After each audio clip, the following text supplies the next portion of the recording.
Assalamualaikum warahmatullahi wabarakatuh. Kami dari kelompok 4, dengan saya Dinda Prilianu Rizky dan teman saya Siti Rodatul Jannah.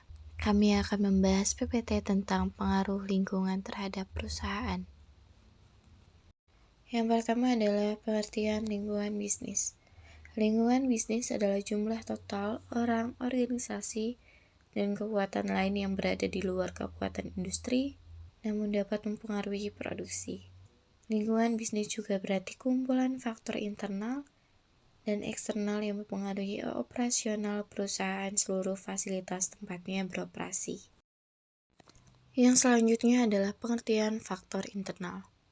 Menurut Hari Ahmad Bukhari dan Jaslim Saladin, lingkungan internal adalah para pelaku yang secara langsung berkaitan dengan lingkungan yang mempengaruhi perusahaan. Ditujukan untuk mengetahui kekuatan dan kelemahan organisasi relatif dibandingkan dengan para pesaingnya. Pengertian faktor eksternal. Menurut Peirce dan Robinson, lingkungan eksternal merupakan faktor-faktor di luar kendali yang mempengaruhi pilihan perusahaan mengenai arah dan tindakan, yang pada akhirnya juga mempengaruhi struktur organisasi dan proses internalnya. Pengertian faktor internal antara lain 1. Pemasaran dan distribusi, 2. Penelitian dan pengembangan suatu fungsi rekayasa, mengelola risiko 3. internal, manajemen produksi dan disiplin operasi, menggunakan anggaran 4. sumber yang daya dan ditetapkan karyawan perusahaan, RKAP serta 5. kepatuhan keuangan terhadap dan peraturan akuntansi. dan perundang-undangan. Kedua, melaksanakan pemantauan, evaluasi, dan pembinaan secara berkala terhadap usaha yang sedang berjalan, usaha baru dan KSO, guna mencapai sasaran dan sasaran yang telah ditetapkan. Ketiga, menerapkan CGC secara benar dengan mematuhi peraturan dan perundang-undangan yang berlaku pada setiap aktivitas yang akan dijalankan. Keempat, menetapkan sumber daya manusia sesuai dengan kemampuan dan keahliannya, serta menetapkan sistem remunerasi dan perencanaan karir yang transparan. Faktor-faktor eksternal. Yang pertama adalah faktor ekonomi. Faktor ekonomi mengacu pada sifat, cara, dan arah dari perekonomian di mana suatu perusahaan akan atau sedang berkompetisi. Indikator dari kesehatan perekonomian suatu negara antara lain adalah tingkat inflasi, tingkat suku bunga, defisit atau surplus perdagangan, tingkat tabungan pribadi dan bisnis, serta produk domestik bruto. Yang kedua adalah faktor sosial.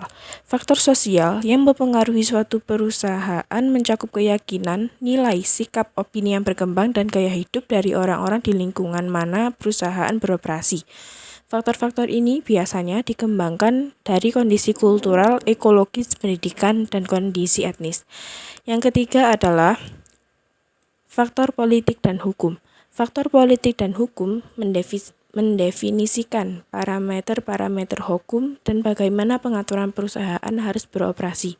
Kendala politik diberlakukan terhadap perusahaan melalui keputusan perdagangan yang wajar, program perpajakan, penentuan upah minimum, kebijakan polusi dan harga, serta banyak tindakan lainnya yang bertujuan untuk melindungi karyawan, konsumen, masyarakat umum, dan lingkungan. Beberapa tindakan politik dan hukum juga didesain untuk memberi manfaat dan melindungi perusahaan. Faktor yang keempat adalah faktor teknologi. Kemajuan teknologi secara dramatis telah mengubah produk, jasa, pasar, pemasok, distribusi, pesaing, pelanggan, proses manufaktur, praktik-praktik pemasaran, dan posisi persaingan. Kemajuan teknologi dapat menciptakan pasar baru, perkembangan produk, dan lain sebagainya. Perubahan teknologi dapat mengurangi atau menghilangkan perbedaan biaya antar perusahaan, menciptakan proses produksi yang lebih singkat, menciptakan kelangkaan pada tenaga teknikal, serta mampu merubah nilai-nilai dan harapan para stakeholders. Yang kelima adalah faktor demografi. Yang perlu diperhatikan oleh perusahaan menyangkut faktor demografi ini diantaranya adalah ukuran populasi, struktur umum, distribusi, geografi, percampuran etnis, serta distribusi pendapatan. Cara antisipasi resiko eksternal. Yang pertama adalah mendeteksi atau mengidentifikasi risiko sedini mungkin pada setiap aktivitas yang berhubungan dengan bidang usaha yang ada di perusahaan. Yang kedua adalah menyusun rencana strategi pengendalian terhadap risiko yang mempunyai prioritas tinggi atau risiko signifikan. Dan yang ketiga adalah melakukan kegiatan strategi pengendalian risiko yang membahayakan kelangsungan kehidupan perusahaan. Mengelola risiko internal.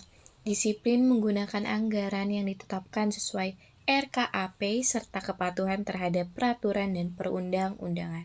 Kedua, melaksanakan pemantauan, evaluasi, dan pembinaan secara berkala terhadap usaha yang sedang berjalan.